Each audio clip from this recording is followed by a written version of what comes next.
Prabhupada, Prabhupada Jaya, Prabhupada Jaya.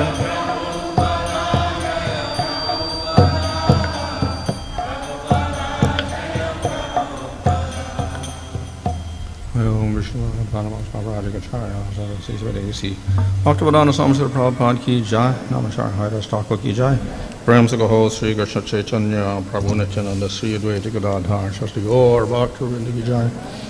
Shri Sri Radha Krishna, Gopa Gopita Shama Kunda Radha Kunda, Giri Govardhan Ki Jai, Shri Vrindavan Dham Ki Jai, Navadip Dham Ki Jai, Ganga Shamanam Tulsi Bhakti Devi Ki Jai, Ananda Koti Vaishnava Vrinda Ki Jai, Samaveta Bhakti Vrinda Ki Jai, Go Premanandi, all glory to Sam of the Bodhis, all glory to Sam of the Bodhis, all glory to Sam of the Bodhis, all glory to Shri Guru and Shri Gurung, all glory to Srila Prabhupada.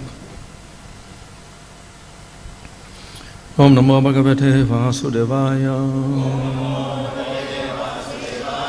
Om Namo Bhagavate Vasudevaya. Om Namo Bhagavate Vasudevaya. Nama Om Vishnu Padaya Krishna Prishthaya Bhutale Shrimate Bhaktivedanta Swami Niti Namane Namaste Saraswati Devi Gauravani Prachadane Nirvishesha Shunyavadi Vasacharya Tarane Shri Krishna Chaitanya Prabhu Nityananda Sri Advaita Gadadhar Swasmi Gaur Bhaktivinoda Hare Krishna Krishna Krishna Hare Hare Hare Rama Rama Rama Hare Hare. Reading from Srimad Bhagavatam, Canto 11, Chapter 10, Verse 5. Yamān abhīkṣṇaṁ seveta niyamān mat-paraḥ kvacit mad-abhijñaṁ gurum śāntam upāsīta mad-ātmakam.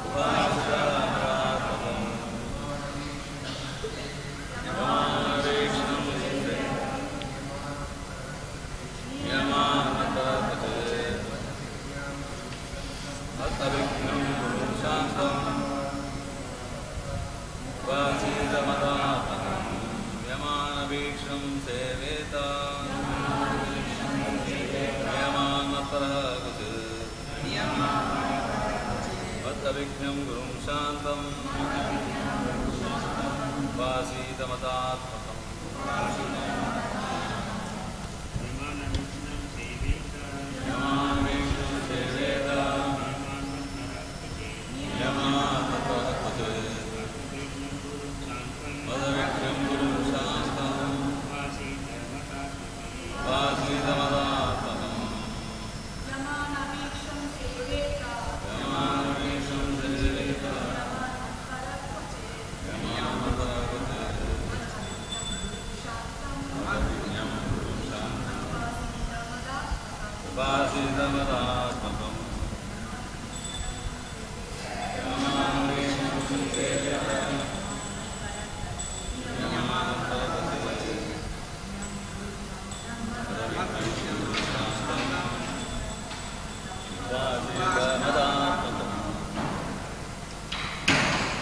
Yamān, major regulative principles, such as not to kill, abhīkṣṇaṁ, always, seveta, one should observe, niyamān, minor regulations, such as cleansing the body, mat-paraḥ, one who is devoted to me, kvacit, as far as possible, mad-abhijñaṁ, one who knows me as I am in my personal form, gurum, spiritual master, śāntam, peaceful, upāsīta, one should serve, mad-ātmakam, who is not different from me. Translation: one who has accepted me as the supreme goal of life should strictly observe the scriptural injunctions forbidding sinful activities and, as far as possible, should execute the injunctions prescribing minor regulative duties such as cleanliness. Ultimately, however, one should approach a bona fide spiritual master who is full in knowledge of me as I am, who is peaceful and who, by spiritual elevation, is not different from me. Purport. The word yamān refers to major regulative injunctions necessary preserving one's purity. In the Krishna consciousness movement, all bona fide members must give up meat eating, fish, and eggs, and they must avoid intoxication, gambling, and illicit sex. The word abhīkṣṇaṁ indicates that one cannot at any time perform such forbidden activities, even in difficult circumstances. The word niyamān refers to less obligatory injunctions, such as bathing 3 times daily. In certain difficult situations, one may not bathe 3 times daily, yet may still maintain one's spiritual position. But if one engages in sinful, forbidden activities, even in difficult circumstances, there undoubtedly will be spiritual fall down. Ultimately, as explained in Upadesha Amrita, mere adherence to rules and regulations cannot give one spiritual perfection. One must approach a bona fide spiritual master who is mad-abhijñam, or in full knowledge of the personal form of Godhead. The word mat negates the possibility of a bona fide spiritual master having an impersonal conception of the absolute truth. Furthermore, the guru must be in complete control of his senses. Therefore, he is called śāntam, or peaceful. Because of being completely surrendered to the mission of the Lord, such a spiritual master is mad-ātmakam, or non-different from the personality of Godhead.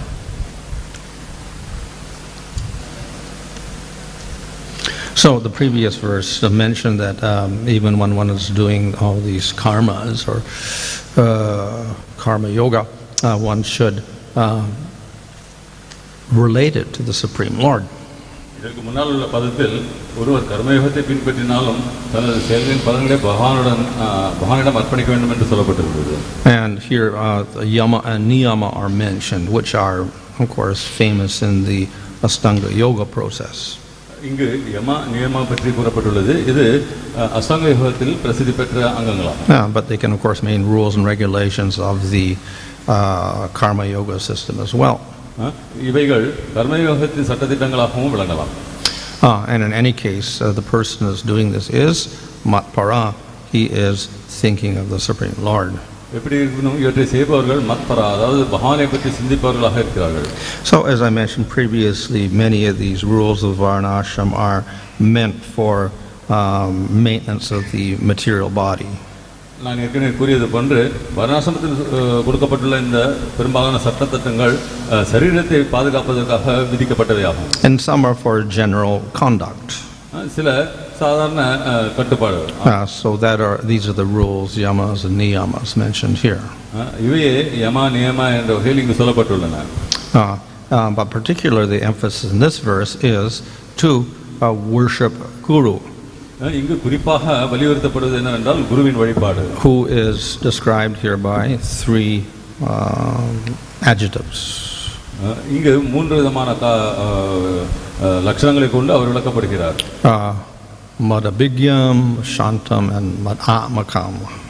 mad-abhijñam, śāntam, akamākam. So these 3 terms are defining some of the qualities of the guru. இந்த 3 பதங்களும் குருவின் சில குணாதிசயங்களாக விளக்கப்பட்டுள்ளன. So this first term means he knows the Lord. இந்த mad-abhijñam என்ற முதல் வார்த்தையானது அவர் பகவானை அறிந்தவர் என்பது பொருள் பொருந்தும். And this of course has a wide latitude of meaning. இதுவே பரந்த ஒரு விளக்கமாகும். Similarly, we see statements like in Chaitanya Charitamrita, anyone who knows the Supreme Lord is qualified to be Guru. மேலும் சைத்தன்ய சரிதாமிர்தம் போன்ற சாஸ்திரங்களில் பகவானை அறிந்தவர் யார் வேண்டுமானால் குருவாக இருக்கலாம் என்று சொல்லப்பட்டுள்ளதை காணலாம். So one of course is through faith we have knowledge of the Lord. ஒன்று நாம் நம்பிக்கையின் மூலமாக பகவானை பற்றிய ஞானத்தை பெறுகின்றோம். Another is through Scripture. மற்றொன்று சாஸ்திரங்களின் மூலமாக. And by the knowledge of Scripture that will also increase the faith. சாஸ்திரங்களில் கொடுக்கப்பட்டுள்ள ஞானத்தை கடைபிடிப்பதன் மூலமாக நம்ம நம்பிக்கை வளர்கின்றது. And this is described in the nectar of devotion. இது பக்தி சாமர்த்த சிந்துவில் விளக்கப்பட்டுள்ளது. There is described that a person who has komala shraddha, he has very little knowledge of scripture. அங்கு கோமல ஸ்ரத்தை உள்ளவர்கள் சிறிதளவே ஞானம் பெற்றிருக்கிறார்கள் என்று சொல்லப்பட்டுள்ளது. A person who has a little more knowledge of scripture, he's called a madhyama. சிறிது மேலும் ஞானத்தை பெற்றவர் மத்தியம நிலையில் இருப்பவராக விளக்கப்பட்டுள்ளார். And though he doesn't know everything, at least his faith is steady. மேலும் அவர்களுக்கு அனைத்தும் தெரியாமல் இருக்கலாம், ஆனால் அவர்களது நம்பிக்கையானது திடமானதாக இருக்கிறது. And one who has thorough knowledge of scripture, or deep knowledge of scripture, his faith is very deep. ஆகவே ஞானத்தை முழுமையாக பெற்றவர்களுக்கு, ஆழ்ந்த சாஸ்திர ஞானங்கள் பெற்றவர்களுக்கு இந்த நம்பிக்கையானது மிகவும் திடமாக விளங்குகிறது. So the knowledge and the faith may be various degrees. ஆகவே இந்த ஞானமும் நம்பிக்கையும் பல்வேறு விகிதங்களில் இருக்கலாம். However, there's another higher knowledge as well. எப்படி இருப்பினும் ஒரு மற்றொரு உயர்ந்த ஞானமும் இருக்கின்றது. That is realization of the Lord. அதாவது பகவானை உணர்வது என்பது. So of the three types of knowledge of the Lord, this is of course the best. பகவானை பற்றிய மூன்று வகை ஞானங்களில் இதுவே உன்னதமானதாகும். It's also the rarest. மேலும் இது அரிதானதும் கூட. So in any case, we can call all these persons who know the Lord as maybe qualified to be guru. எப்படி இருப்பினும் இவ்வாறாக பகவானை பற்றி அறிந்த அனைவருக்குமே குருவாக அறியப்படலாம்.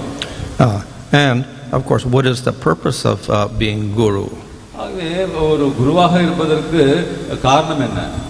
To lead the disciple to get knowledge of Krishna, faith in Krishna, and realization of Krishna. ஆகவே குருவினுடைய கடமை என்பது சீடர்களுக்கு பகவான் கிருஷ்ணரை பற்றிய ஞானத்தை கொடுத்து அவர்களுக்கு அதை பற்றிய விளங்க வைத்து அவர்கள் கிருஷ்ணரை சென்று அடைவதற்கான வழியை காட்டுவதாகும். And these devotees may be of various capacities to do that. மேலும் இந்த பக்தர்களுக்கு இவற்றை செய்வதற்கு பல்வேறு விதமான சக்திகள் இருக்கலாம். So in the previous chapter we saw some gurus were like the bumblebee or whatever. So they're not even technically able to teach in the way we know, but they give some instruction. இதற்கு முன்னத்தில் நாம் பார்த்தோம், இந்த பொன்வண்டை போன்ற உயிரினங்கள் கூட குருவாக கருதப்படுவதை கண்டோம். அவைகளுக்கு ஒரு குருவாக நம்மளுக்கு அறிவுரை கொடுக்கும் நேரடி வாய்ப்பு இல்லாமல் இருக்கலாம், ஆனால் அவற்றிலிருந்து நாம் கற்று குருவின் நிலையில் அவர்களுக்கு கொடுக்கலாம். And then we have devotees who introduce us to Krishna consciousness, so they are also called gurus. ஆகவே நம்மை கிருஷ்ண பக்திக்கு அறிமுகப்படுத்தும் பக்தர்கள் கூட குரு என்றே அறியப்படுகிறார்கள். And then we have others who may give lots of teachings. மேலும் அதற்கு பிறகு நமக்கு பலவிதமான ஞானத்தை அறிவுறுத்துபவர்களும் இருக்கிறார்கள். So in this way we get different types of gurus who give us knowledge. இவ்வாறாக நமக்கு ஞானத்தை கொடுக்கக்கூடிய பல்வகையான குருக்கள் இருக்கிறார்கள். And of course one aspect of that knowledge we can say is the diksha guru. ஆகவே இந்த குருக்களில் ஒருவர் தீக்ஷா குரு ஆவார். So he gives knowledge of the Lord in the sense that he gives the diksha mantra. அவர் தீக்ஷா மந்திரத்தை கொடுப்பதன் மூலமாக பகவானை பற்றிய ஞானத்தை கொடுக்கின்றார். So in this way we get a wide variety of gurus who could be called, as in this verse says, mad-abhijñaṁ. ஆகவே இவ்வாறாக ஒரு பரந்த நிலையில் பல்வேறு விதமான குருக்கள் இங்கு மத்-abhijñam என்ற வார்த்தையின் மூலமாக விளக்கப்பட்டுள்ளது. And one can take instructions and respect all of them. ஒருவர் இவர்கள் அனைவரிடமிருந்தும் போதனையை ஏற்று அவர்களுக்கு மரியாதை செலுத்தலாம். So here it says one should worship the guru. இங்கு ஒருவர் குருவை வழிபட வேண்டும், வணங்க வேண்டும் என்று சொல்லப்பட்டுள்ளது. So this applies to the guru because the guru gives knowledge. குருவானவர் ஞானத்தை கொடுப்பதனால் இது அவருக்கு பொருந்தும். So the same principle applies even for material knowledge. இதே கொள்கை ஜட ஞானம் கொடுப்பவர்களுக்கும் பொருந்தும். So if you take a music teacher, then you have to worship the guru there as well. ஒரு இசை கற்றுக் கொடுக்கும் ஆசிரியர் எடுத்துக்கொண்டால் அவருக்கு கூட நாம் மரியாதை செலுத்தி வணங்க வேண்டும். Or if you take a dance teacher, then you have to worship the dance teacher. நடன ஆசிரியரை எடுத்துக்கொள்ளலாம், அவருக்கும் நாம் மரியாதை செலுத்த வேண்டும். So that's we could say a general concept. To get knowledge, you have to also give respect. ஆகவே இது ஒரு பொதுப்படையான கருத்து. ஞானத்தை பெற வேண்டும் என்றால் நாம் யாரிடமிருந்து ஞானம் பெறுகிறோமோ அவருக்கு மரியாதை செலுத்த வேண்டும். But we know that getting spiritual knowledge is obviously higher than getting material knowledge. ஆனால் அதே சமயத்தில் நாம் அறிவோம் ஆன்மீக ஞானத்தை பெறுவது என்பது ஜட ஞானத்தை பெறுவதை விட மேலானது என்பதை. So we are, let's say, a little more attentive to that principle. ஆகவே இந்த கொள்கைக்கு நாம் சிறிது அதிகமான சிரத்தையை காட்ட வேண்டும். However, as I said, the gurus may be of different levels of knowledge and realizations. எப்படி இருப்பினும் உணரும் நிலையில் இந்த குருவானவர்கள் பல்வேறு நிலைகளில் அமர்ந்திருக்கலாம். So should we treat them all equally? ஆகவே இவர்கள் அனைவரும் நாம் ஒரே மாதிரியாகத்தான் கருத வேண்டுமா? So the scriptures tell us that according to their level, then we will give less worship or more worship, but we don't avoid worship. ஆகவே சாஸ்திரத்தில் கூறப்பட்டுள்ளது என்னென்றால் இவர்களை வழிபடுவதை நாம் தவிர்க்க கூடாது, ஆனால் அவர்களது தகுதிக்கு ஏற்ப அவர்கள் ஏற்றவாறு நாம் அவர்களை வணங்க வேண்டும். So one gives more respect to the more elevated person. ஆகவே அதிக மேன்மை அடைந்த ஒரு குருவுக்கு அதிக மரியாதையை செலுத்துகின்றோம். So in this way, the guru has to be respected. இவ்வாறாக குருவானவர் மதிக்கப்பட வேண்டும். And of course, this last term here is mad-abhijñaṁ. He is non-different from me. இங்கு கடைசியாக கூறப்பட்டுள்ள வார்த்தை mad-ātmakam என்பது அது என்னிலிருந்து வேறுபட்டவர் அல்ல என்று பகவான் சொல்கிறார். So we have many statements, similar statements. இதே போன்ற பல்வேறு விதமான விளக்கங்களை நாம் காணலாம். And we see even in the Upanishads it says there that one should worship Guru like one worships the Lord. உபநிஷத்துகளில் கூட சொல்லப்பட்டுள்ளதை நாம் காணலாம். ஒருவர் கடவுளை வணங்குவது போன்று குருவையும் வணங்க வேண்டும் என்று சொல்லப்பட்டுள்ளது. So at the same time, this does not mean that the Guru is God. அதே சமயத்தில் நாம் நன்றாக புரிந்து கொள்ள வேண்டியது என்னவென்றால் குருவானவர் கடவுளே அல்ல. And as I said, the gurus may be at different levels. நான் ஏற்கனவே சொன்னது போன்று குரு என்பவர் பல்வேறு தளங்களில் இருக்கலாம். Yet we worship them all as God, like God. எப்படி இருப்பினும் அவர்கள் அனைவரும் பகவானை போன்றே நாம் வழிபடுகின்றோம். But at the same time, we worship them at different levels. ஆனால் அவர்களை வெவ்வேறு நிலைகளில் நாம் வழிபடுகின்றோம்.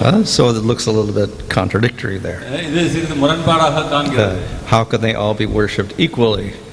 அவர்கள் எல்லாரையும் ஒரே நிலையில் நாம் எவ்வாறு வணங்க முடியும்? Since they're all non-different from God. இவர்கள் அனைவரும் பகவானிலிருந்து மாறுபட்டவர்கள் அல்ல என்று சொல்லும் பொழுது. But they're at different levels and we should give different levels of respect. ஆனால் அவர்கள் வெவ்வேறு தளங்களில் இருப்பதனால் அவர்களுக்கு வெவ்வேறு விதமான மரியாதைகளை நாம் செய்ய வேண்டியுள்ளது. So therefore, when we talk about mad-ātmakam or the Guru is non-different from God, we should have a little understanding of what that means. ஆகவே நாம் mad-ātmakam என்பதை பற்றி பேசும் பொழுது பகவானுக்கு ஒத்தவர் குரு என்று சொல்லும் பொழுது அதை பற்றி நாம் சிறிது புரிந்து கொள்ள வேண்டும். We should not take it in a fanatical way. இதை ஒரு வெறியுடன் நாம் ஏற்றுக்கொள்ள கூடாது. So that often seems to be the tendency. இதுவே சாதாரண பழக்கமாக இருக்கின்றது. So I accept a guru, I take diksha, and now my guru is like God. நான் ஒரு குருவை ஏற்கின்றேன், அவரிடம் தீட்சை வாங்குகின்றேன், அவரை கடவுளாக பார்க்கின்றேன் என்று மனநிலை வருகிறது. So he's on the highest level. அவர் உன்னதமான நிலையில் இருக்கின்றார். But as I said, there's a whole gradation of guru. நான் ஏற்கனவே சொல்லப்பட்டது போல் குருவில் கூட பல்வேறு விதமான தரங்களாக பிரிக்கப்படுகிறார்கள். So of course I mentioned the gradation in terms of knowledge. ஆகவே இந்த தரங்களை பாவிப்பது ஞானத்தின் அடிப்படையில் செய்யப்படுகிறது. And of course we have less knowledge and more knowledge, and then finally we get realization knowledge. ஆகவே குறைந்த ஞானம், அதிகபட்ச ஞானம், இறுதியாக உணர்ந்த நிலை, தன்னை உணர்ந்த நிலை. So the Diksha Guru was not different. ஆகவே தீட்சா குரு என்பவரும் இதிலிருந்து மாறுபட்டவர்கள். They'll be at different levels. அவர்களில் கூட பல்வேறு தரங்கள் இருப்பார்கள்.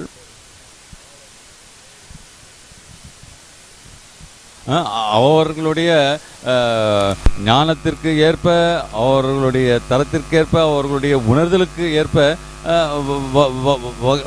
வகை வகுக்கப்படுகிறார்கள். ஆகவே நாம் அவர்களுக்கு தகுந்த முறையில் மரியாதை கொடுக்க வேண்டும்.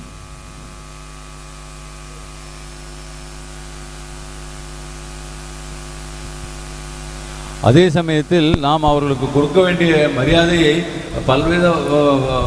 பல வகைகளில் பிரித்து வேறுபடுத்தி பார்க்க வேண்டும். And at the same time, the guru is not different from God. அதே சமயத்தில் குருவானவர் பகவானிலிருந்து மாறுபட்டவர் அல்ல என்பதை So of course we do see that Krishna says Uddhava is me and I am Uddhava, or like this also. அதே சமயத்தில் கிருஷ்ணர் உத்தவன் நான் உத்தவனே என்று சொல்வதை பார்க்கலாம். But we know that jiva is always distinct from Supreme Lord. ஆனால் நாம் அறிவோம் ஜீவாத்மா என்பது பகவானிலிருந்து மாறுபட்டது என்பது. So even the highest devotees maintain their separate existence. ஆகவே உன்னதமான உயர்ந்த பக்தர்கள் கூட தங்களது தனித்தன்மையை நிலைநாட்டிக் கொள்கிறார்கள். So therefore the mad-ātmakam doesn't mean absolutely one. ஆகவே mad-ātmakam என்பது முழுமையாக ஒன்றாகி விட முடியாது. So but then we have various types of devotees, from beginning devotees already to all the way up to people who have prema. ஆகவே இந்த பக்தர்கள் கூட பல்வேறு வகையான பக்தர்கள் இருக்கிறார்கள். ஆரம்ப கட்டத்தில் இருப்பவர்களிலிருந்து பிரேமை நிலையை அடைந்தவர்கள் வரைக்கும் பல்வேறான பக்தர்கள் இருக்கிறார்கள். So the devotees that are prema obviously on the highest level, so in that sense mat-abhijñaṁ, the Lord is under the control of the devotees at that stage. ஆகவே பிரேமை என்ற நிலையில் இருக்கும் பக்தர்கள், உன்னதமான நிலையை அடைந்தவர்கள், அவர்கள் mad-ātmakam என்று அறியப்படும் பொழுது அவர்கள் பகவானை கூட கட்டுப்படுத்தக்கூடிய நிலையில் இருக்கிறார்கள். But the devotees on a lesser stage are not under the control of the Lord is not under control of those devotees. ஆனால் அவர்களுடைய தாழ்ந்த நிலையில் உள்ள பக்தர்களினுடைய கட்டுப்பாட்டில் பகவான் இருப்பதில்லை. So how can they be mad-ātmakam? How are they one with the Lord? ஆகவே இங்கு mad-ātmakam என்பதை நாம் எவ்வாறு புரிந்து கொள்ள வேண்டும்? எவ்வாறு அவர்கள் பகவானுடன் ஒன்றாகி விட முடியும்? So one way in which they are one with the Lord is because they present teachings of the Lord. அவர்கள் பகவானுடன் ஒப்பிடப்படுகிறார்கள். ஏனென்றால் அவர்கள் பகவான் கொடுக்கும் ஞானத்தை அறிவுறுத்துகிறார்கள். So we know that Vedas are non-different from the Lord, Bhagavatam is non-different from the Lord. So if they present the scripture properly, then in that sense they are giving us the Lord. So in that sense they're non-different. ஆகவே வேதங்கள் பகவானிலிருந்து மாறுபட்டதல்ல, பாகவதம் பகவானிலிருந்து மாறுபட்டதல்ல என்பதை நாம் அறிகின்றோம். ஆகிய அத்தகைய பகவான் கொடுக்கும் ஞானத்தை அவர்கள் நல்ல முறையில் எந்த விதமான திரிபும் இல்லாமல் கொடுத்தார்களே, ஆனால் அவர்கள் பகவானை நமக்கு கொடுப்பதற்கொத்ததாகவும் பகவானே ஆகும். So in that sense, all the different shiksha gurus, from the one who gives first teachings to one who gives later teachings, because they are giving teachings of scripture about the Lord, in that sense they are non-different from the Lord. ஆகவே அனைத்து சிக்ஷகர்களும் நமக்கு முதல் அடிப்படை கிருஷ்ண உணர்வை பற்றி ஞானம் கொடுப்பவர்களிலிருந்து நமக்கு மேன்மையான ஞானத்தை கொடுக்கும் சிக்ஷாகுருக்கள் அனைவருமே இந்த வகையில் பகவானை ஒத்தவர்கள், பகவானுக்கு சமமானவர்கள். What about the Diksha Guru? இப்பொழுது Diksha Guru அவரை பற்றி என்ன கருத வேண்டும் என்பது. Is he more non-different than the Shiksha Guru? Our Shiksha Guruவிலிருந்து மாறுபட்டவரா? So how is he non-different? He's non-different in the fact that he gives the deity mantra. That is not different from the Lord also. அவர் மாறுபட்டவர் ஏனெனில் அவர் தீட்ச மந்திரம் என்பதை கொடுக்கின்றார். அந்த மந்திரம் கொடுப்பவர் கூட பகவானிலிருந்து மாறுபட்டவர் அல்ல. Of course, he also gives shiksha, and that is also non-different. But even if he doesn't give any teachings, he just gives the mantra. Then the mantra is non-different from the Lord. அவர் தீட்சா குருவானவர் நம்மளுக்கு அறிவுரைகளையும் கொடுக்கலாம். ஆனால் அவர் கொடுக்காத பட்சத்தில் கூட தீட்சை மந்திரம் கொடுக்கிறார் என்பதனால் அவர் பகவானிலிருந்து மாறுபட்டவர் அல்ல என்று கருதப்பட வேண்டும். So because he has the mantra, then he has the Lord, so to speak. அவரிடம் மந்திரம் இருப்பதனால் அவரிடம் பகவான் இருக்கின்றார் என்பதாகும். But of course the objection may be, well, we have the Lord is non-different from the holy name also. ஆகவே நமக்கு எதிர்ப்பு வரலாம் அல்லது மாற்று கருத்து சொல்லலாம். பகவானுடைய புனித நாமத்திலும் கூட பகவானுக்கு ஒத்ததே ஆகுமே. So that is very true. அது உண்மையே. In fact, it's more true. மேலும் அது மிகவும் உண்மையாகும். Lord is not different from scriptures, Lord is not different from the mantra, and the Lord is not different from the name. ஆகவே பகவான் சாஸ்திரங்களிலிருந்து வேறுபட்டவர் அல்ல, மந்திரத்திலிருந்து வேறுபட்டவர் அல்ல, புனித நாமங்களிலிருந்து வேறுபட்டவர் அல்ல. However, we usually emphasize the non-difference of the Lord from his name more than anything else. எப்படி இருப்பினும் பகவானது வேறுபடாத தன்மையை, புனித நாமத்திலிருந்து வேறுபடாத தன்மையை நாம் மிகவும் அதிகமாக வலியுறுத்துகிறோம். It is much easier to get access to the name than to the mantra. ஆகவே பகவான் நாமத்தை அணுகுவது மந்திரத்தின் மூலமாக பகவானை அணுகுவதை விட எளிமையான ஒரு காரியமாகும். So therefore it follows that anyone who gives out Hare Krishna is also mad-ātmakam, not different from the Lord. ஆகவே இதிலிருந்து நாம் புரிந்து கொள்ள வேண்டியது என்னவென்றால், ஹரே கிருஷ்ணா என்ற மந்திரத்தை கொடுப்பவர் கூட மத்-ātmakam, அதாவது பகவானிலிருந்து மாறுபட்டவரல்ல என்ற அளவுக்கு நாம் கருத வேண்டும். So therefore when we talk about the guru is not different from the Lord, it goes, it's many people, involves many people. ஆகவே குரு பகவானிலிருந்து மாறுபட்டவரல்ல என்பதை பற்றி நாம் பேசும் பொழுது பல்வேறு விதமான பல்வேறு நிலையில் பல்வேறு குருக்கள் இருக்கிறார்கள் என்பதை நாம் அறிய வேண்டும். But as I said also, then we also give degrees of respect according to the elevation of the particular devotee. ஆனால் அதே சமயத்தில் நான் ஏற்கனவே கூறியது போன்று இந்த பல்வேறு நிலையில் உள்ள பக்தர்களை அவர்களது தகுதிக்கு ஏற்ப நாம் மரியாதையை செலுத்துகின்றோம். So there are certain devotees that we have great certainty about. ஆனால் சில குறிப்பிட்ட பக்தர்களை பற்றி ஒரு நிலையற்ற நிலை விளங்குகிறது. So these are the acharyas. நிலை பெற்ற நிலை, அவர்கள் எல்லாம் ஆச்சாரியர்கள் ஆவார்கள். So we give very special reverence to the acharyas like the Goswamis, Rupa Goswami, not Goswami, Jiva Goswami, Gopalbhatta Goswami, Raghunath Goswami. ஆகவே இந்த ஆச்சாரியர்களுக்கு, அதாவது கோஸ்வாமிகளை போன்றவர்களுக்கு, சனாதன கோஸ்வாமி, ரூப கோஸ்வாமி, ஜீவ கோஸ்வாமி, கோபாலபட்ட கோஸ்வாமி, ரகுநாத பட்ட தாச கோஸ்வாமி, இவர்களுக்கு அனைவர்களுக்கும் நாம் மரியாதையை செலுத்துகின்றோம். And then within ISKCON we give the greatest respect to Srila Prabhupada. மேலும் இஸ்கானின் உள் வரும்பொழுது சில பிரபுபாதர் அவர்களுக்கு, ஸ்தாபக ஆச்சாரியர் சில பிரபுபாதர் அவர்களுக்கு பெரும் மரியாதையை கொடுக்கின்றோம். So though we do give all respects and also consider Diksha Gurus and Shiksha Gurus non-different from the Lord, that respect is less than the respect we give to Srila Prabhupada.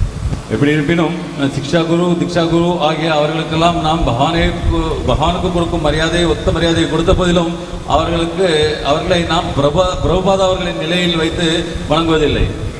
So we do have to have a proper understanding of how and why we worship Guru. ஆகவே நாம் ஏன் எவ்வாறு குருவை வணங்க வேண்டும் என்பதை பற்றி சரியான புரிதலை நாம் வளர்த்துக் கொள்ள வேண்டும். And that way we can progress nicely. இவ்வாறாக நாம் நல்ல மாதிரியாக முன்னேற முடியும். Well, if we see in this sloka, the guru is being expected to have a very high quality. You see, like it should be śāntam, it should be like Lord. But you mentioned that there are different levels. But what we understand here, Lord is expecting guru should have a particular level. Even the translation, the bona fide is mentioned. In the direct shloka, bona fide is not mentioned, only gurum. In the word-to-word translation, bona fide, can bona fide be understood as coming from a parampara, is repeating his guru's words? இந்த பதத்தில் குரு என்பவருக்கு பல்வேறு விதமான தகுதிகள் விளக்கப்பட்டுள்ளன. அதாவது விளக்க உரையில் மேலும் அங்கீகரிக்கப்பட்ட என்ற ஒரு வார்த்தையும் சேர்க்கப்பட்டுள்ளது. ஆகவே இந்த அங்கீகரிக்கப்பட்ட என்ற குரு என்பவரை பற்றி நாம் எவ்வாறு புரிந்து கொள்ளலாம்? We could add the word bona fide and since authorized because where do we get our knowledge from? We have to get from Guru. Where did he get his knowledge from? He must have got it from another Guru. He must have got another Guru.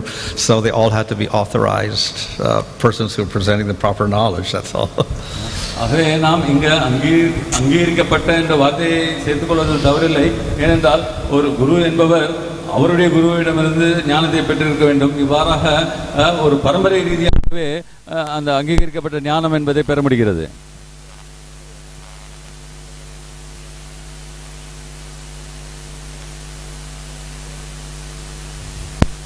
ஆகவே இங்கு கூறப்பட்டுள்ள இந்த மad-abhijñaṁ, śāntam, mad-ātmakam போன்ற வார்த்தைகளுக்கு ஒரு விரிவான விளக்கங்களை கொடுக்க முடியும். Just as in the Chaitanya Charitamrita, anyone who knows Krishna, then he's Guru.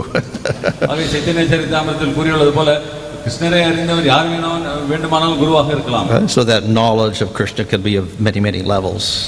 கிருஷ்ணரை பற்றிய ஞானம் பல்வேறு நிலைகளில் இருக்கலாம். Therefore, the mad-abhijñaṁ, for instance, that term knowledge could go, as I said, from elementary knowledge all the way up until realization. ஆகவே அந்த mad-abhijñam என்ற ஞானத்தை பற்றி குறிக்கும் அந்த வார்த்தையானது ஆரம்ப கட்டத்தில் ஞானத்தை பெற்றவரிலிருந்து பகவானை உணர்ந்தவர் வரை ஞானத்தை பெற்றுள்ளவரை அனைவருக்கும் பொருந்தும். And the word śāntam, which means like sense control, etc., goes along with that. The higher the realization, the more sense control. ஆகவே இந்த சாந்தம், அதாவது புலன்களை அடக்கியாள்வது என்பது அவர்களை எந்த அளவுக்கு உன்னதமான நிலையை அடைகிறார்களோ அந்த அளவுக்கு புலனடக்கம் என்பது அதிகமாகின்றது. Therefore, we could say the general qualities are given here, a qualification of guru is given, but then it's got a wide range of meaning. ஆகவே இங்கு பொதுப்படையான தகுதிகள் கொடுக்கப்பட்டுள்ளன, ஆனால் இவற்றிற்கு புரிதலோ பறந்து விரிந்திருக்கும். So we have to be careful sometimes when we read these scriptural descriptions. ஆகவே சாஸ்திரங்களில் கொடுக்கப்பட்டுள்ள விளக்கங்களை படிக்கும் பொழுது நாம் சிறிது ஜாகிரதையாக இருக்க வேண்டும். And if we are to take them very literally, then no one can be guru.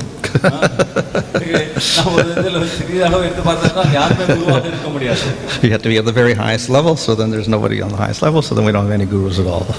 உன்னதமான உயர்ந்த நிலையில் மட்டுமே இருப்பவர் மட்டுமே குருவாக இருக்க வேண்டும் என்றால் அத்தகையவரை நாம் காணவே முடியாது. It's what the Ritviks argue. They said all the shastras bona fide, it refers to the acharya, so we should only give the highest respect to the acharya, others are not. I think that's we also agree with that. We give the highest respect to the greatest acharyas, but their problem is that diksha. இதையே ஒரு வகுப்பான பக்தர்கள் வலியுறுத்துகிறார்கள், ஆச்சாரியர்கள் மட்டுமே மதிக்க வேண்டும், மற்றவர்கள் குரு அல்ல என்பது அவர்களது வாதமாக அமைகிறது. குரு மகாராஜ் அவர்கள் கூறிய பதில், நாமும் ஆச்சாரியர்களை மதிக்கின்றோம், ஆனால் அந்த குறிப்பிட்ட வகுப்பினருடைய பிரச்சனை தீட்சை கொடுப்பதை பற்றியே. So I guess their claim is that only Prabhupada can give diksha, but then they should also say Prabhupada can only give shiksha also. In which case, nobody can teach anything and no one can give mantras. So nobody should speak. Just read Prabhupada's books. Finished.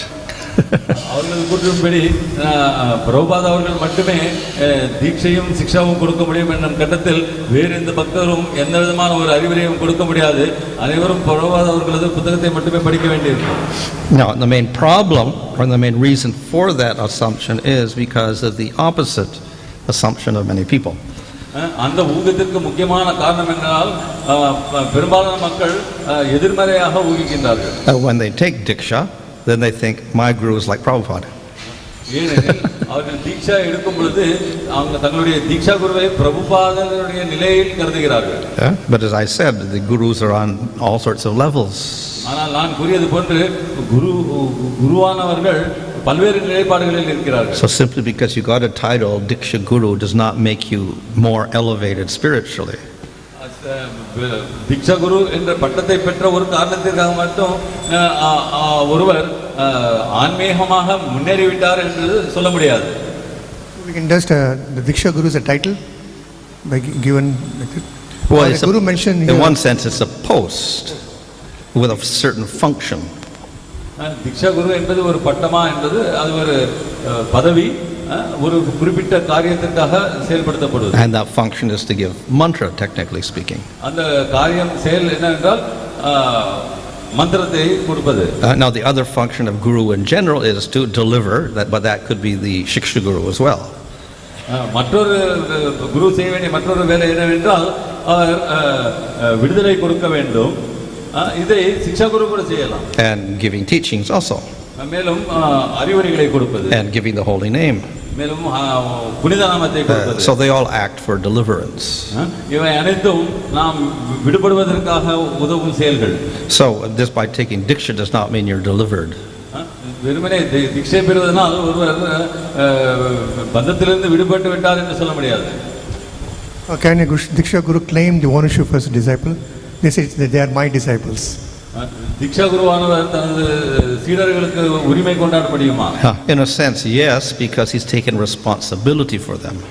ஒரு விதத்தில் ஆம் என்று சொல்லலாம். ஏனென்றால் அந்த சீடர்களுக்கு அவர் பொறுப்பேற்கின்றார். But then in another sense, no, because everything belongs to Krishna. வேறு விதத்தில் பார்த்தால் இல்லை, ஏனென்றால் அனைத்தும் கிருஷ்ணருக்குரியது. And within ISKCON, everything belongs to ISKCON. So இஸ்கானில் பார்த்தோம்னா அனைத்தும் இஸ்கானுக்கே சொந்தம். Like in life membership preaching, when a devotee makes a life member, he says it's like my life member. yeah. But the life member belongs to ISKCON. Yeah. Similarly. இதற்கு உதாரணமாக நாம் ஆயுள் உறுப்பினர்களை சொல்லலாம். இந்த ஆயுள் உறுப்பினர்கள் செய்யும் பொழுது பக்தர்கள் தங்களுடைய ஆயுள் உறுப்பினர்கள் என்று கொண்டாடுகிறார்கள். ஆனால் உண்மையில் அவர்கள் இஸ்கான் என்ற இயக்கத்திற்கு உரிமையானவர்கள்.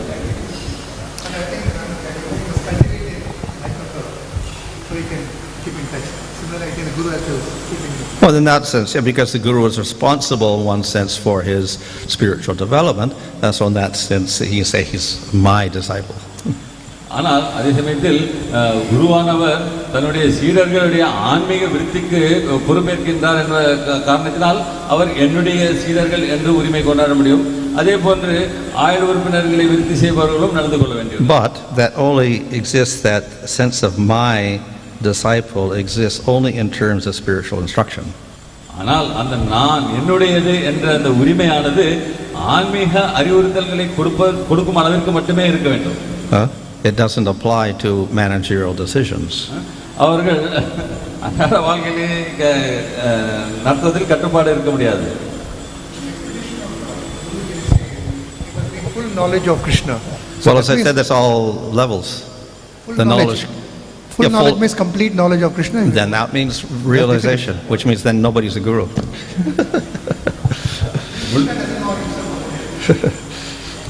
Maharaj, what is the actual or a factual technical difference in terms of degree of respect towards a guru and an acharya?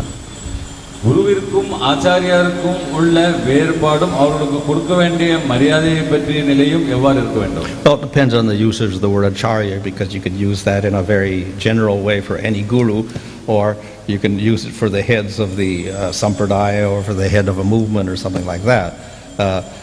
So we use it in the sense of the founder of ISKCON, for instance. So then he has a very special position. இதனுடைய கருத்து நாம் இந்த ஆச்சாரியர் என்ற வார்த்தையை எவ்வாறு உபயோகிக்கிறோம் என்பதை பொறுத்துள்ளது. இது பல்வேறு விதங்களில் உபயோகிக்கப்படலாம். சாதாரண அறிவுரை கொடுப்பவர்களிலிருந்து ஒரு சம்பிரதாயத்தை தலைமை தாங்கி நடத்துபவர்கள் வரை ஆச்சாரியர்கள் என்று கூறப்படலாம். ஆனால் இஸ்கானை பொறுத்தவரையில் நமது ஸ்தாபக ஆச்சாரியர், நமது இயக்கத்தை நிறுவியவருக்கு ஆச்சாரியா என்ற அந்த பதவியை நாம் கொடுக்கின்றோம். So no one ever can take that position. வேறு யாரும் ஒருவரும் அந்த நிலையை ஏற்க வாய்ப்பில்லை. We cannot rewrite history. நாம் சரித்திரத்தை திருப்பி எழுத முடியாது.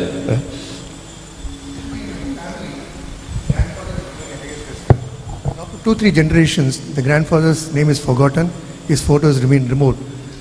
But I think that should not happen in ISKCON. The GPC has taken a lot of steps to keep Prabhupada in the central position. After 2-3 generations, the grandfather changes. No, it doesn't change. It's just they forget the older generations. But in spiritual movements, generally, they like Ramanujacharya isn't forgotten, or Madhva's not forgotten. So, in that sense, Srila Prabhupada will not be forgotten. ஆகவே நாம் வாழ்க்கையில் பார்க்கும் பொழுது குடும்பத்தில் பாட்டனாருக்கு நாம் மரியாதையை கொடுக்கின்றோம். ஆனால் சில தலைமுறைகளுக்கு பிறகு அந்த பாட்டனாரை மறந்து விடுகின்றோம். இதற்கு குரு மகாராஜ் அவர்கள் கூறிய பதில், குடும்பத்தில் பாட்டனாருடைய நிலை மாறிக்கொண்டே இருக்கலாம். ஆனால் சம்பிரதாயத்தின் முறையில் ஆன்மீக வாழ்க்கையில் எடுத்து பார்க்கும் பொழுது ஆச்சாரியர் என்பவர்களுடைய பெயர் நிலைத்திருக்கின்றது. அவர்கள் எப்பொழுதும் ஆச்சாரியர்களே. ராமானுஜாச்சாரியர், மத்வாச்சாரியர் போன்று பிரபுபாத அவர்களும் என்றும் ஆச்சாரியராகவே விளங்குவார். Without, in our sampradaya we find the significance in terms of siksha always. However, what is the value of diksha if there is no siksha to disciples? நம்முடைய சம்பிரதாயத்தில் நாம் சிக்ஷாவிற்கு அதிக முக்கியத்துவம் கொடுக்கின்றோம். ஆனால் சிக்ஷா இல்லை என்றால் திக்ஷாவிற்கு என்ன மதிப்பு? Well, if they get the mantra, they become qualified to worship a deity. அதே மந்திரத்தை பெறுவதன் மூலமாக ஒருவர் அச்சா வழிபாடு விக்கிரகத்தை வழிபடுவதற்கு தகுதி பெறுகின்றார். But if they don't get any information about how to use the mantra, how to worship the deity, it may also be useless. ஆனால் அந்த மந்திரத்தை எவ்வாறு உபயோகப்படுத்துவது என்பதை பற்றி ஞானத்தை பெறவே இல்லை என்றால் அந்த மந்திரத்தை பெறுவதும் உபயோகமற்றது. But in some cases it may be effective, as in the case of Gopakumar. He got no instructions, he just got a mantra, but he used it and he developed that way. சிலருடைய வாழ்க்கையில் அது முக்கியத்துவம் வாய்ந்ததாக இருக்கலாம், வேலை செய்யலாம். உதாரணத்துக்கு கோபகுமாரன் என்பவர் மந்திரத்தை பெற்றார், அதை எப்படி உபயோகிக்க வேண்டும் என்று தெரியவிட்டாலும் அவருக்கு அந்த பலன் கிடைத்தது. Again in this verse, mad-ātmakam, in terms of a disciple who is giving in the right way, he is giving a proper respect to Guru, but he appreciates Guru, but not so much to Krishna, because does it attract Krishna's mercy more, because Krishna also says my devotees are more worshipable than me in that sense.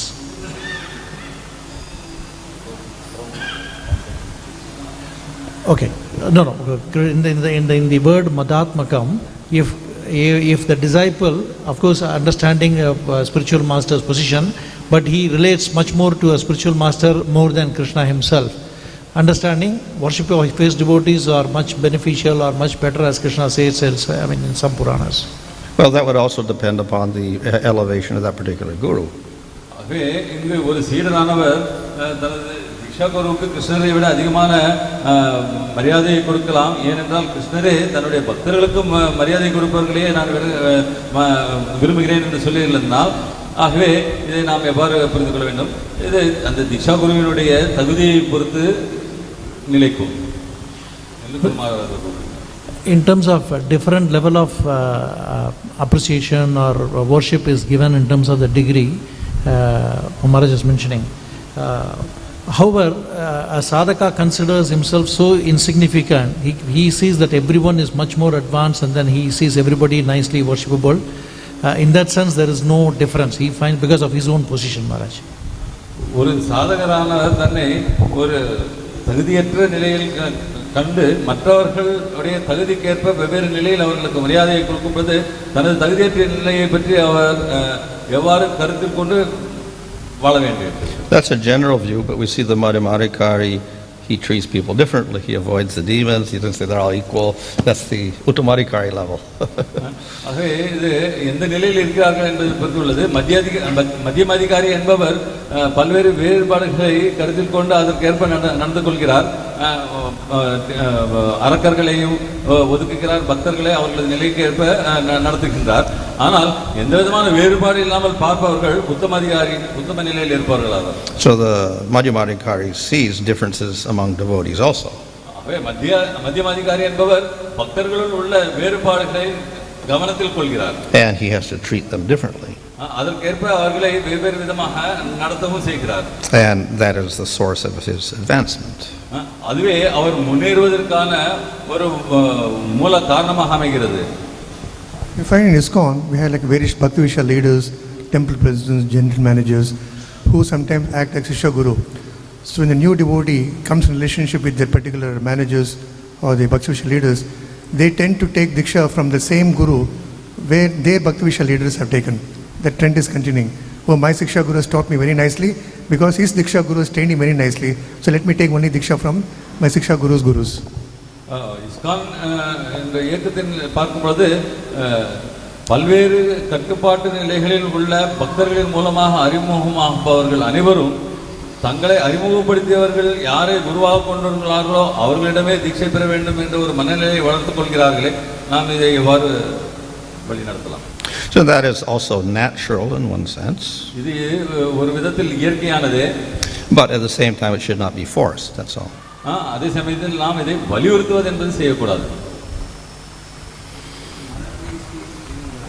In ISKCON we have the system of, we see so many verses in the scriptures regarding Guru, and but we also see that there has been a traditional system of mat, where there'll be a mat-abhijñaṁ who is not only a manager but also a spiritual guide for everybody who's living in that mat. So we have a similar system in ISKCON also. We have the managerial structure. So, and one way they are also giving so many instructions what to do, what not to do, and how the whole society of devotees should run. So they are also in kind of instructional gurus in terms of the conduct and what to do and what not to do in context of Krishna consciousness. நமது இயக்கத்தில் பார்க்கும் பொழுது வெளியிலுள்ள மடங்களில் இருப்பவர்கள் சாதாரணமாக மடாதிபதி என்பவர் ஆன்மீக அறிவுரை கொடுப்பவராகவும் மடத்தை நிர்வகிப்பவராகவும் விளங்குகிறார். அதே போன்று இஸ்கானிலும் நமது நிர்வாகத்தில் செயல்படுபவர்களும் இருக்கிறார்கள். ஆகவே அத்தகைய நிர்வாகிகள் சொல்லும் சட்டதிட்டங்கள் வழிமுறைகள் அறிவுரைகளை கூட நாம் எவ்வாறு ஏற்றுக்கொள்ள வேண்டும்? So what's the question? So the question is, Maharaj, there is always gurus identified with respect to giving knowledge of the Lord. But we also see that in our society we just don't have guru. We have so much managerial influence over devotees. When it comes to initiations or when it comes to so many other things and conduct and coming to temple and what to do and what not to do, conducting festivals in fact. So many rules and regulations are there, what to do, what not to do. So but that kind of thing, so how do we connect them, that particular role of devotees with the statements of the scriptures? Because in scriptures we don't have statement regarding the managers. We have statements regarding gurus. சாஸ்திரங்களில் நிர்வாகிகளை பற்றி எந்த விதமான ஒரு விளக்கமும் கொடுக்கப்படவில்லை. ஆனால் அதே சமயத்தில் ஆன்மீக ஞானத்தை கொடுத்து பகவானிடம் அழைத்து செல்வதை குருவாக சொல்ல வேண்டும் என்று கூறுகிறார்கள். நமது இயக்கத்தில் பார்க்கின்றோம், நிர்வாகிகள் பல்வேறு விதமான கட்டளைகளை இடுகிறார்கள், வழிகாட்டுதல்களை சொல்கிறார்கள். நாம் இவர்களை எவ்வாறு கருத்தில் கொள்ள வேண்டும்? We do have two separate identities or two separate systems. One is the managerial system, which is the structure of ISKCON with, Prabhupada, GBCs, regional bodies, temple presidents, etc. That's a managerial structure with devotees in there. Then we do have the spiritual structure with Diksha Gurus and Shiksha Gurus. நமது இயக்கத்தில் இரண்டு விதமான அமைப்புகள் இருக்கின்றன. ஒன்று நிர்வாகத்திற்குரிய அமைப்பு என்பது GBC மற்றும் அதுக்கு அடுத்த கட்டத்தில் உள்ள பல்வேறு வகையான நிர்வாகிகள் இருக்கிறார்கள். ஆனால் அதே சமயத்தில் ஆன்மீக நிலைப்பாடுக்கான ஒரு நிர்வாகமும் உண்டு. அது தீக்ஷா குரு, சிக்ஷா குரு என்ற அமைப்பில் அமைந்துள்ளது. Now, if the whole managerial structure was all hired people, then we would have a problem of distinguishing the spiritual from the material. As in we see in the endowment system where they hire government officials to take care of the temples. So we're not offering respects to the manager of the temple there. Yeah. நமது அன்றாட வாழ்க்கையில் பார்க்கலாம், அரசாங்கமானது கோயில்களை எடுத்து நடத்தும் பொழுது அவர்கள் நிர்வாகிகள் ஆகிறார்கள். ஆனால் ஆன்மீகத்தை பற்றி பேசுபவர்களும் ஆன்மீகத்தில் உழைப்பவர்களும் அவர்களுக்கு மரியாதை செலுத்த வேண்டியுள்ளது. ஆகிய அந்த மாதிரி ஒரு நிலையை நாம் உருவாக்கக்கூடாது. But in our system we do all the managers are also devotees. ஆனால் நம்முடைய இயக்கத்தில் பார்த்தோமேயானால் நிர்வாகம் செய்பவர்கள் கூட பக்தர்களே. And the management itself is concerned with preaching also. மேலும் நிர்வாகிகள் அனைவரும் பிரச்சாரத்தை பற்றியும் ஈடுபாடு கொண்டுள்ளார்கள். So therefore the managers are also, we can say, more or less designated as Shiksha Gurus. ஆகவே இந்த நிர்வாகிகள் கூட ஏறத்தாழ சிக்ஷா குருக்களாகவே கருதப்படுகிறார்கள். Some of them may even be Diksha Gurus. அவர்களில் சிலர் தீக்ஷா குருக்களாகவும் இருக்கலாம். So Maharaj, we see that we give so much importance in our society to our founder Acharya, and we also see that this society actually practically cannot exist without a robust managerial system also, and that's why Srila Prabhupada instituted GBC. So when there are so many restrictions against criticizing the Guru, why we don't have a similar system of not criticizing the managers? Well, that's the same as sadhu ninda, as devotees in general. We have guru or vagya, we have sadhu ninda too. அதே நமது இயக்கத்தில் சில பிரபுபாதர்களுக்கு நாம் அதிகமாக முக்கியத்துவம் கொடுக்கின்றோம். அதே சமயத்தில் குருவானவர்களுக்கும் மரியாதை கொடுக்கின்றோம்.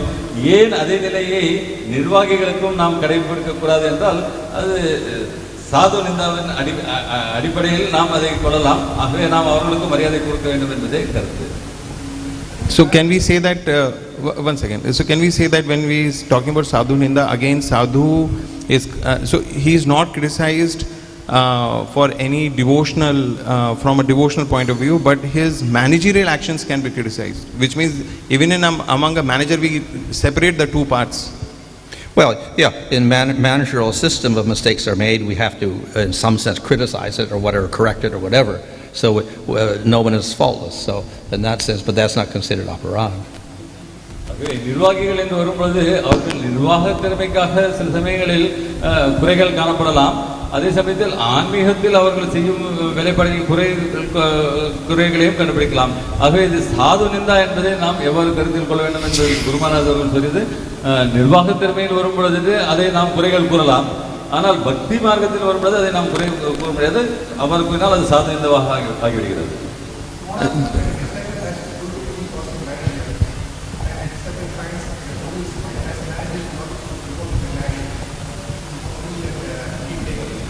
So that's a separate issue.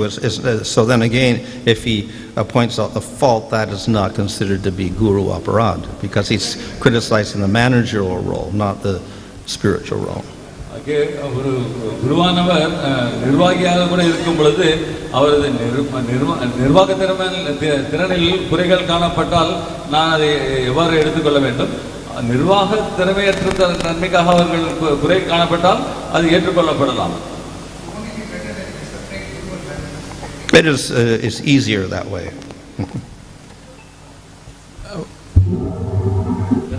Srimad Bhagavatam ki jai. Bhanu Swami Maharaj ki jai. Srimad Bhagavatam Prabhupada ki jai.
যদি গৌর না হইত তবে কি হইত, কেমনে ধরিতাম দে।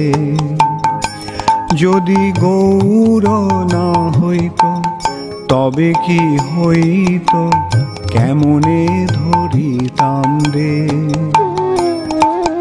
রাধার মহিমা প্রেম রস সীমা জগতে জানা তোকে। রাধার মহিমা প্রেম রস সীমা জগতে জানা তোকে। যদি গৌর না হইত তবে কি হইত, কেমনে ধরিতাম দে। যদি গৌর না হইত তবে কি হইত, কেমনে ধরিতাম দে।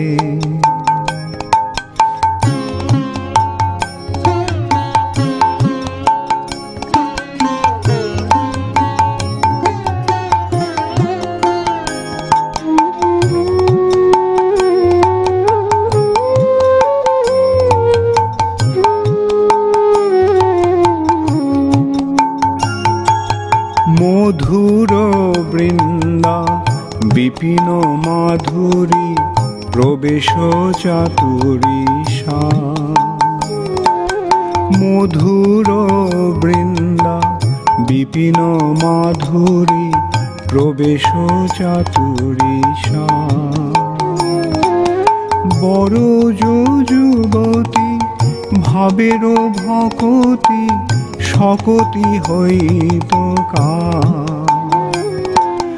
বড় যুবতী ভাবের ভকতি শকতি হইত কার। যদি গৌর না হইত তবে কি হইত, কেমনে ধরিতাম দে। যদি গৌর না হইত তবে কি হইত, কেমনে ধরিতাম দে।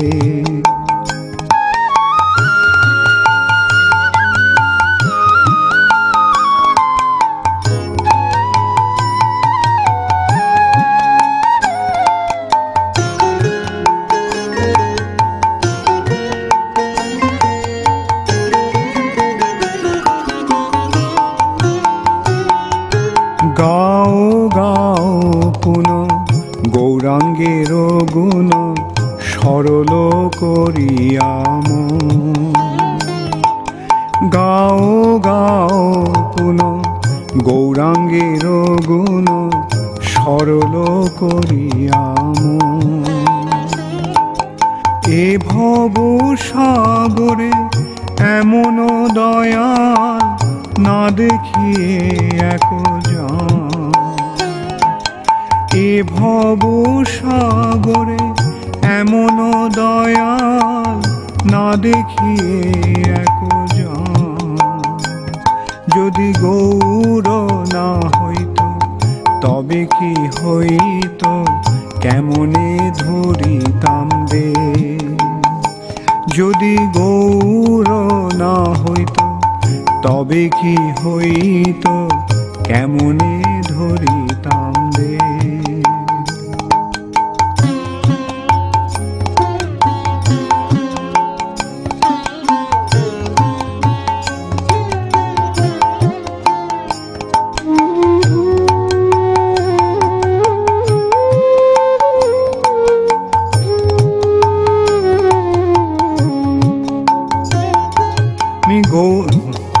বলিয়া নাগেনু গলিয়া কেমনে ধরিনু দে। আমি গৌরাঙ্গ বলিয়া নাগেনু গলিয়া কেমনে ধরিনু দে। বাসুরহিয়া পাষাণ দিয়া কেমনে গড়িয়াছে। বাসুরহিয়া পাষাণ দিয়া কেমনে গড়িয়াছে। যদি গৌর না হইত তবে কি হইত কেমনে ধরিতাম রে। যদি গৌর না হইত তবে কি হইত কেমনে